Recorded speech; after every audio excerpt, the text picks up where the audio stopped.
So, whoa!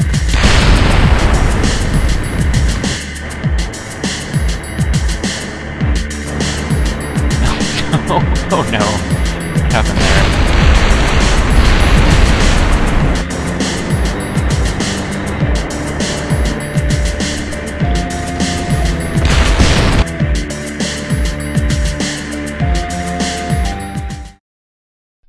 Welcome back to Kerbal Space Program. My name is Martin, and I hope you enjoyed the intro I threw together there. Some spoilers from upcoming episode or two perhaps. But hey, let's go to the moon, and I'll meet you at the VAB. Now we're going to design a new rocket for this. 2 or 3 person. Let's just go 1 person. Oh geez. Boy, it'll be more interesting with 3.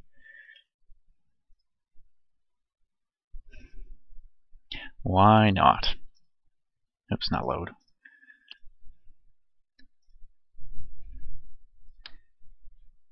And let's see, we'll probably do a montage here. No one needs to see me design this from the ground up.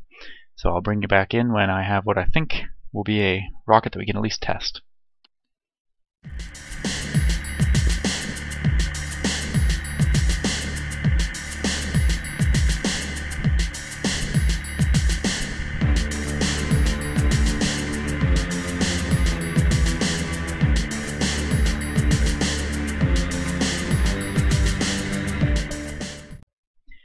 Okay, Fraps was getting really weird on me, and it seems to be doing it again, really getting low on the frame count.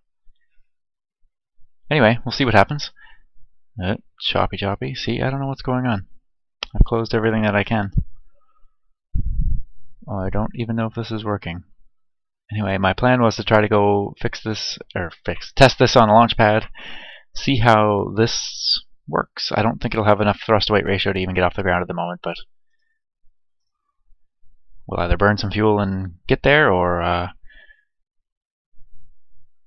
get to the thrust-to-weight ratio. Okay, it seems to be recording okay at the moment. Let's just try it with the gear down. Yeah, it can get off the ground, so we shouldn't hit the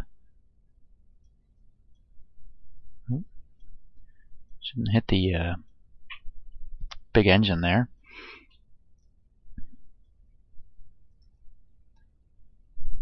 Just confirm we can get someone out. Bill and Bob. Jeb is still up in the atmosphere. We'll see what see if Donsby can do an EVA out here. Test the ladder system. You don't want to get to the moon. I think Kurt was the one that said this. Kurt J. Mack. Don't want to get to the moon or wherever you happen to be headed, Minmus, and find out that you can't get on the ladder or get off the ladder. Sorry, just having some coffee this afternoon. Okay, so far so good. Again, this is just going to be a test, so if I had MechJeb on, we'd be able to see what the thrust-to-weight ratio is. But we'll do this without MechJeb first, just to prove that it can be done. Oh, frame rate drops again.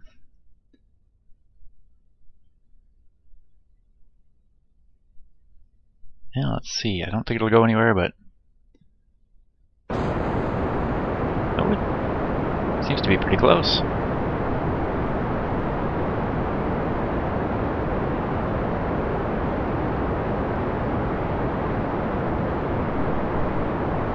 Whoops. No, didn't mean to turn that on. Add the RCS power. Not helping. Well, not enough anyway. Of course it's helping.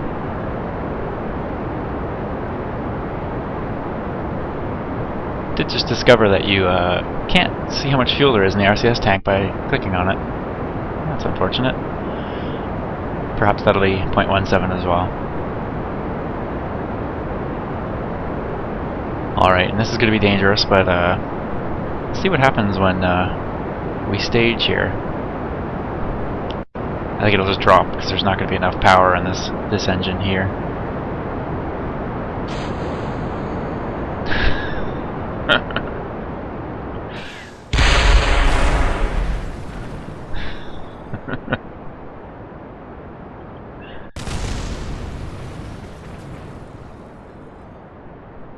It was fun. These guys are thrilled about that for some reason.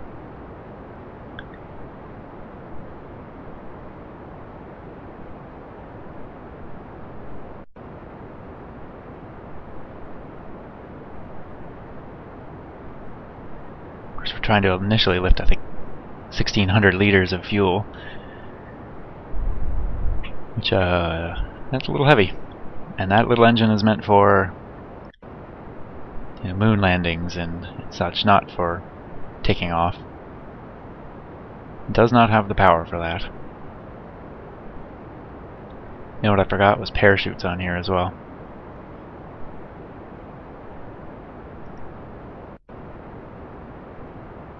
But when things get light enough,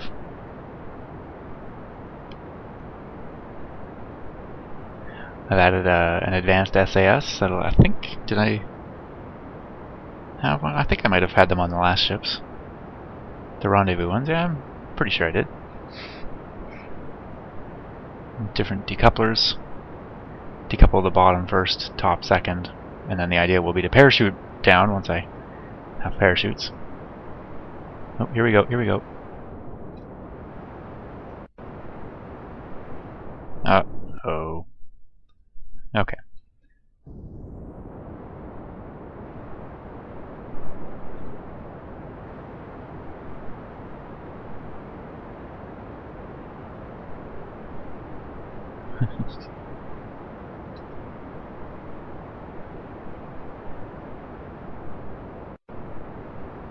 Anyway, just fooling around now.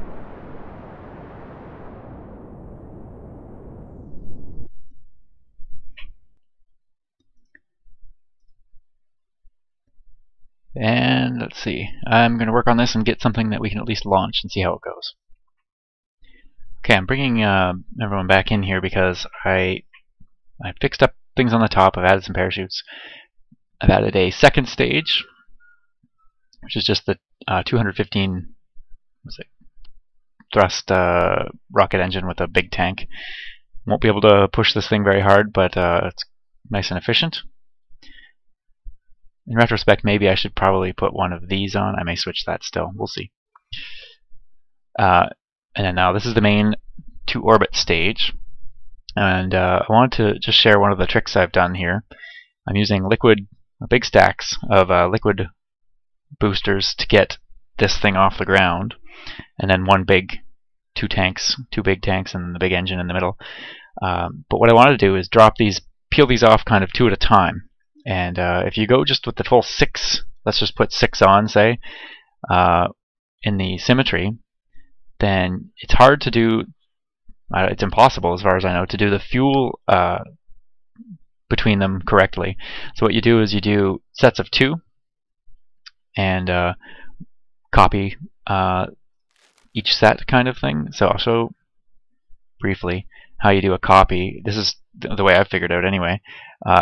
If you pull a stack off and you hit Control Z, it puts it back on but leaves this stack over here, so then you're free to put it back on in the second place. We'll just get rid of that. So once that's on, what you want to do then is run fuel lines between the different stacks that you want to separate off with the the 2 symmetry on. Now the next fun part is going to be figuring out how to do all the releases in the correct order, but that won't be too bad.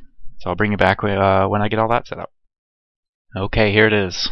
What I've named Christopher 1, named him after one of our cats, big fat cat, because this is a big fat rocket. So let's have a look. I added some aerodynamic stuff up here, even though it doesn't do anything currently, just with the way the physics engine calculates things. So there's the lander portion and the return portion. There's the lunar insertion portion. I did change this engine out to but I changed it to the one that gimbals because I was realizing it's not going to have a lot of directional stability for that stage. Might not need it too much either though, but anyway. And then this is the big monster stage with lots of struts, hopefully keeping everything together, and big powerful engines, and then one gimbaling, even bigger powerful engine in the middle.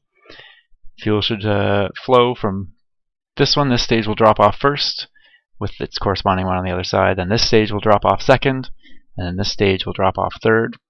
And at that point, this one will start. That's something I just forgot. I did not add the fuel line from. Let's see if I can get a good. There we go. Okay. And then the fuel will drain into the center stack, leaving the center stack completely full once all these have dropped off. And we'll see. This may have too much power. I don't know. Again, we'll see. Let's take this thing out for a test run. And I hope I have all the staging correct. I looked it over. That's good enough, right? What could go wrong? Let's hope we get some frame rates back here. There we go. And then physics is kicked in. Of course, we're going full throttle. We got all 7 engines go, 32 fuel tanks to run through. And then we'll be hopefully in orbit by then. So Bob, Bill, Donsby, hold on to your horses.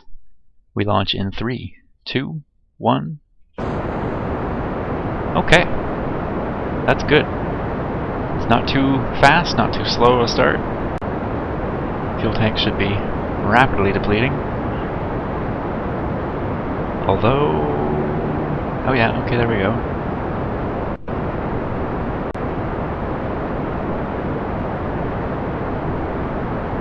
I have to watch these stacks for when they burn out.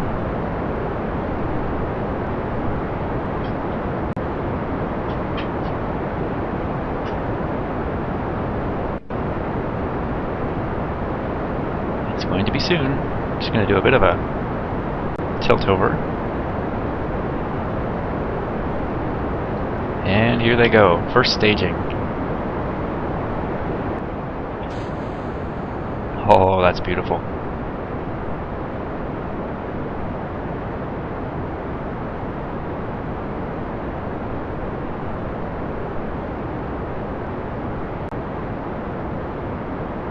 So we're still going through a lot of thick atmosphere. Yep, that direction there is dropping a little quicker maybe than I want, but I think we'll be okay. Still have Jeb up in orbit. Didn't take him down yet. Okay, now we're really starting to cook. One thing I'm going to have to watch out for with this one, especially on the G-forces, once this connector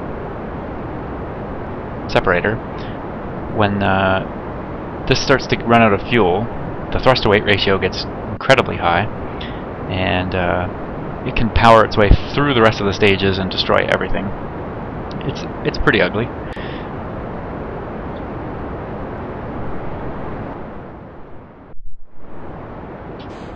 Whoops. There's some bad staging.